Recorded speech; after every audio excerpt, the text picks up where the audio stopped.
নমস্কার বন্ধুরা, জবজেনিক্স ইউটিউব চ্যানেলে আপনাদের প্রত্যেককে স্বাগত। ডিএ নিয়ে অত্যন্ত গুরুত্বপূর্ণ একটি আপডেট আপনাদের সাথে শেয়ার করতে চলেছি এই ভিডিওর মাধ্যমে। প্রথম হেডলাইনেই দেখতে পাচ্ছেন, বলা রয়েছে ডিএ ছাড়াই মিলবে 25,000, পুজোর আগেই লটারি সরকারি কর্মীদের জন্য।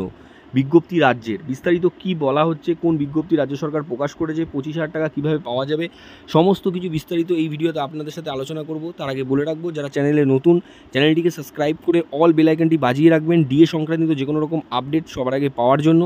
ভিডিওটি লাইক করে অনেক অনেক শেয়ার করবেন, যাতে ভিডিওটি সকলের কাছে পৌঁছে যেতে পারে, যাতে জনস্বার্থে ভিডিওটি উপকারে কাজে লাগে। কি বলা হচ্ছে চলুন দেখে নিই। ডিএ ছাড়াই মিলবে 25,000, পুজোর আগেই লটারি সরকারি কর্মীদের জন্য।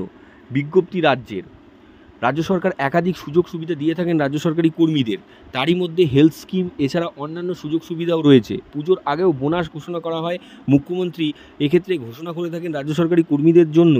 এবারও তা ব্যতীত হবে না, এমনটাই আশ্বাস দিয়েছেন মুখ্যমন্ত্রী।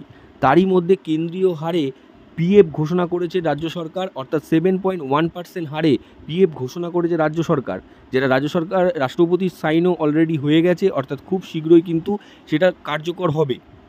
এছাড়াও গ্রুপ ইন্স্যুরেন্স প্রোভাইড করে থাকে রাজ্য সরকার।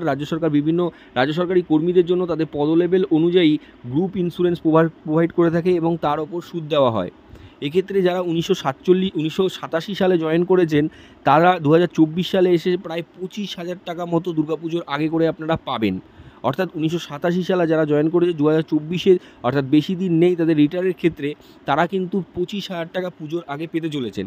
এইভাবেই ক্রমানুসারে যারা 1988 সালে জয়েন করেছেন তারা পাবেন 22,885 টাকা। এছাড়া যারা জয়েন করেছেন 1990-এর পরবর্তী সময়ে 2000 সালের আগে, তারা পাবেন 20,527 টাকা। এইভাবেই কিন্তু যে গ্রুপ ইন্স্যুরেন্স রয়েছে তার সুদের হার বৃদ্ধি করে রাজ্য সরকার পুজোর আগেই এই টাকা প্রোভাইড করতে চাইছে সমস্ত রাজ্য সরকারি কর্মীদের। এখনও ফুল বিজ্ঞপ্তি প্রকাশিত হয়নি। শর্ট বিজ্ঞপ্তির মাধ্যমে রাজ্য সরকার জানিয়েছে গ্রুপ ইন্স্যুরেন্সের সুদ বৃদ্ধি করা হয়েছে এবং সেক্ষেত্রে রাষ্ট্রপতির অনুমতি নিয়েই গ্রুপ ইন্স্যুরেন্স ও ডিএ সুদ অনেকটাই বৃদ্ধি পেয়েছে এবং তার টাকা পুজোর আগেই কিন্তু রাজ্য সরকারি কর্মীরা তাদের অ্যাকাউন্টে পেতে পারেন। তো খুবই গুরুত্বপূর্ণ একটি আপডেট আপনাদের সাথে শেয়ার করলাম।